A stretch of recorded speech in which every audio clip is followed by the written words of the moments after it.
Matilda by Roald Dahl. Chapter 8. The Trunchbull. In the interval, Miss Honey left the classroom and headed straight for the headmistress's study. She felt wildly excited. She had just met a small girl who possessed, or so it seemed to her, quite extraordinary qualities of brilliance.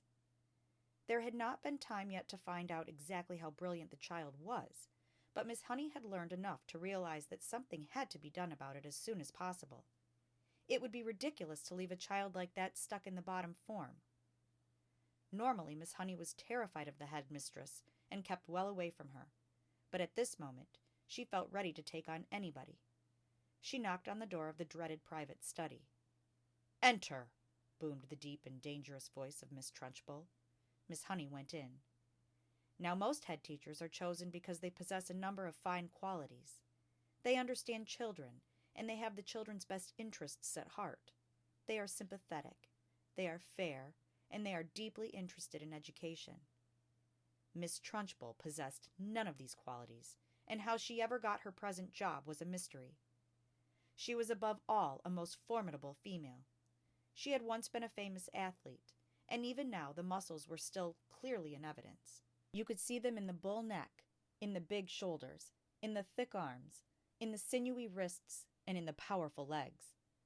Looking at her, you got the feeling that this was someone who could bend iron bars and tear telephone directories in half.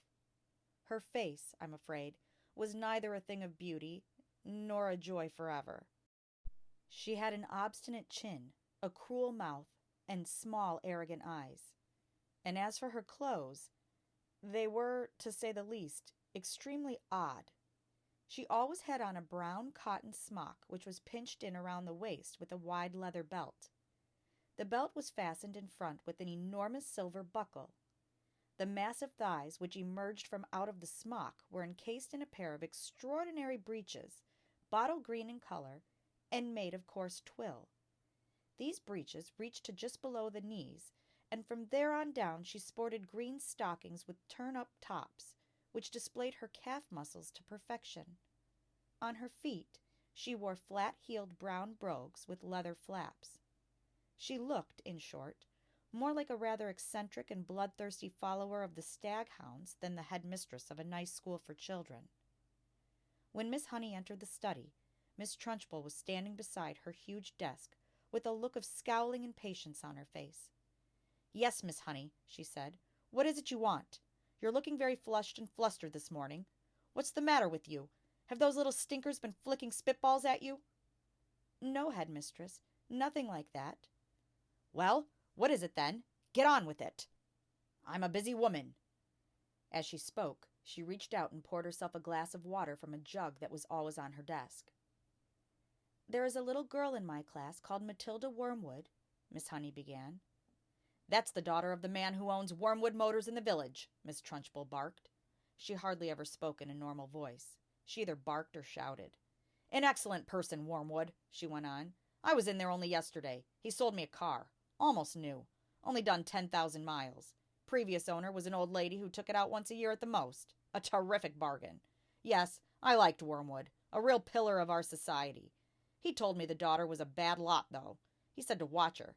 He said if anything bad ever happened in the school, it was certain to be his daughter who did it. I haven't met the little brat yet, but she'll know about it when I do.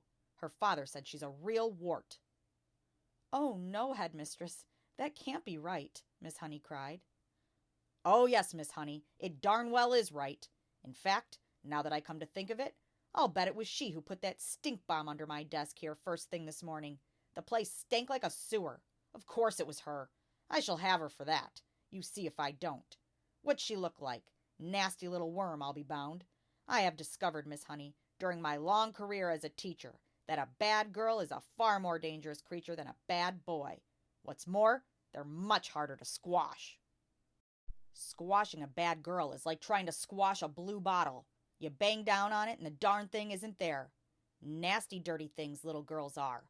Glad I never was one." "Oh, but you must have been a little girl once, headmistress. Surely you were." "Not for long, anyway," Miss Trunchbull barked, grinning. "I became a woman very quickly." "She's completely off her rocker," Miss Honey told herself. She's barmy as a bedbug. Miss Honey stood resolutely before the headmistress. For once, she was not going to be browbeaten.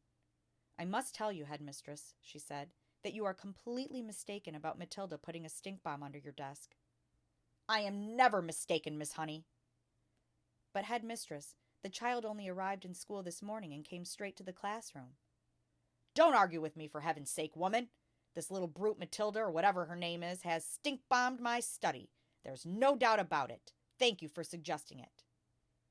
"But I didn't suggest it, headmistress." "Of course you did. Now what is it you want, Miss Honey? Why are you wasting my time?" "I came to talk to you about Matilda, headmistress. I have extraordinary things to report about the child. May I please tell you what happened in class just now?" "I suppose she set fire to your skirt and scorched your knickers," Miss Trunchbull snorted. "No, no," Miss Honey cried out. "Matilda is a genius." At the mention of this word, Miss Trunchbull's face turned purple, and her whole body seemed to swell up like a bullfrog's. "A genius!" she shouted. "What piffle is this you are talking, madam? You must be out of your mind. I have her father's word for it that the child is a gangster." "Her father is wrong, headmistress." "Don't be a twerp, Miss Honey. You have met the little beast for only half an hour, and her father has known her all her life." But Miss Honey was determined to have her say, and she now began to describe some of the amazing things Matilda had done with arithmetic. "So she's learnt a few tables by heart, has she?" Miss Trunchbull barked. "My dear woman, that doesn't make her a genius. It makes her a parrot." "But, headmistress, she can read." "So can I," Miss Trunchbull snapped. "It is my opinion," Miss Honey said, "that Matilda should be taken out of my form and placed immediately in the top form with the 11-year-olds. "Ha!" snorted Miss Trunchbull. "So you want to get rid of her, do you? So you can't handle her? So now you want to unload her onto the wretched Miss Plimsoll in the top form, where she will cause even more chaos?" "No, no," cried Miss Honey. "That is not my reason at all." "Oh, yes, it is," shouted Miss Trunchbull. "I can see right through your little plot, madam. And my answer is no.